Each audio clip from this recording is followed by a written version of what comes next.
بسم اللہ الرحمن الرحیم۔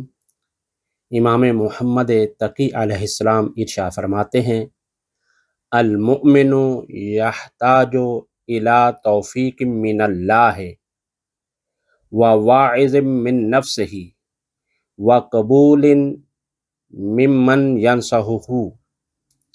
مومن محتاج ہے اللہ تعالیٰ کی طرف سے توفیق خاص کا، کیونکہ توفیق دو طرح کی ہے۔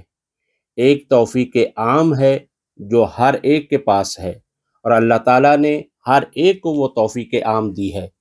اگر وہ توفیق نہ ہو تو جبر لازم آتا ہے، یعنی انسان مجبور نظر آتا ہے کہ ایک کو دی ہے اور ایک کو نہیں دی ہے۔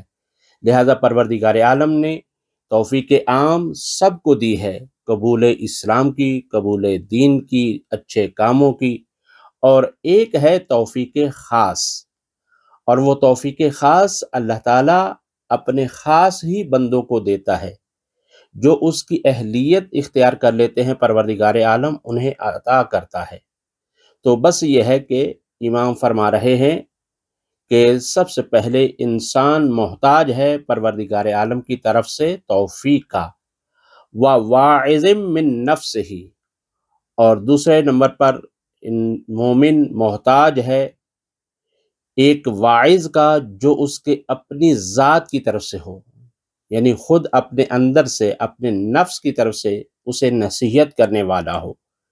دیکھیے، بعض دفعہ ہم دوسروں کو بہت نصیحت کرتے ہیں لیکن اپنے آپ کو نصیحت نہیں کرتے، جبکہ امام فرما رہے ہیں کہ مومن محتاج ہے خود اپنے لیے بھی، اپنی ذات کے لیے بھی اپنی طرف سے نصیحت کا، یعنی جسے ضمیر کی آواز کہا جاتا ہے۔ جب انسان کوئی برا کام کرتا ہے تو اندر سے آواز آتی ہے اور وہ نصیحت کرتا ہے کہ یہ اے مومن، یہ کام انتہائی برا ہے اور تمہارے حق میں بہتر نہیں ہے، اور بہت ساری چیزوں پر نصیحت کرتا ہے۔ اگر ہم اس کی آواز کو سن لیتے ہیں، لبیک کہہ دیتے ہیں، تو ہم اس گناہ سے بچ جاتے ہیں، اور اگر ہم اس پر دھیان نہیں دیتے، ہم دوسروں کے عیب جوئی میں لگے رہتے ہیں، دوسروں کے بارے میں سوچتے رہتے ہیں اور اپنے بارے میں کچھ نہیں سوچتے، تو اس کا نقصان یہ ہوتا ہے کہ انسان دوسروں کے عیب گنتا رہتا ہے، اور جب دوسروں کے عیب انسان گنتا ہے تو اپنی باری نہیں آتی، لیکن جب انسان اپنے عیب گننا شروع کر دے تو پھر دوسروں کی باری نہیں آتی۔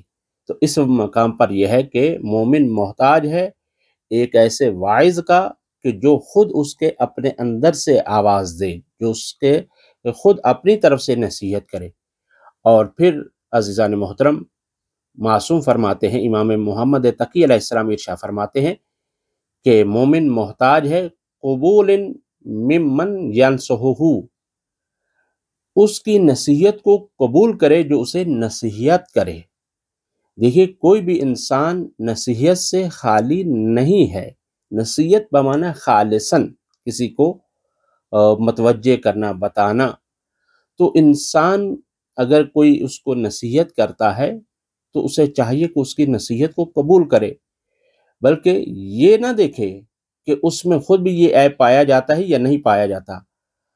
عام طور پر ہم یہ سمجھتے ہیں کہ ہمیں بڑے آئے نصیحت کرنے کے لیے، خود اپنے آپ کو نہیں دیکھتے، خود یہ عیب ان کے اپنے اندر بھی تو موجود ہے، یہ برائی تو ان میں بھی موجود ہے، ہم الٹا اس کے ہی عیب نکالنا شروع کر دیتے ہیں، جبکہ ایسی بات ہرگز نہیں ہے۔ معصوم یہ فرماتے ہیں، مولا علی علیہ السلام کا ارشاد ہے، لا تنظر الی من قال وانظر الی ما قال، یہ نہ دیکھو کہ کون کہہ رہا ہے بلکہ یہ دیکھو کہ کیا کہہ رہا ہے۔ تو اس کی نصیحت کو قبول کریں کہ جو آپ کے لیے نصیحت کر رہا ہے، آپ کو نصیحت کر رہا ہے۔ خاص طور پر اگر ہم اس کے ہی عیب نکالنا شروع کر دیں گے تو پھر ہم اپنی اصلاح نہیں کر پائیں گے۔ تو بہت ہی نورانی اور پیارا بیان تھا مولا امام محمد تقی علیہ السلام کا، اور کیونکہ یہ ایام ان سے مخصوص ہیں، اس وجہ سے ہم نے یہ چاہا کہ امام محمد تقی علیہ السلام کی نصیحت اور ان کے فرمان سے ہم بھرپور طریقے سے استفادہ کریں، اور مولا کے چاہنے والوں سے تسلیت پیش کریں، اور دعا کرتے ہیں کہ رب ذوالجلال تمام اہل ایمان اور اہل اسلام کو امام محمد تقی علیہ السلام کی معرفت عطا فرمائے، اور ان کی امامت کو قبول کرنے کی توفیق خاص عطا فرمائے، کیونکہ یہ وہ امام ہیں جو منصوص من اللہ ہیں اور تمام ائمہ میں سے کم سن امام قرار پائے ہیں۔ کل زندگی انہوں نے 25 سال پائی ہے، اور یہ 25 سال زندگی عظیم زندگی ہے۔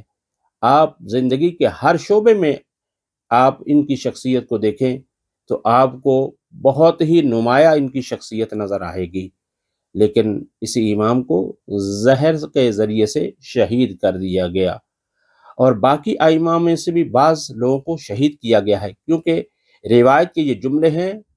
امام فرماتے ہیں ما منا الا مقتول او مسموم، ہم میں سے کوئی بھی تبھی موت نہیں مرا، یا تو اسے قتل کیا گیا ہے اور یا اسے مسموم یعنی زہر دیا گیا ہے، اور امام محمد تقی علیہ السلام کو بھی زہر دیا گیا۔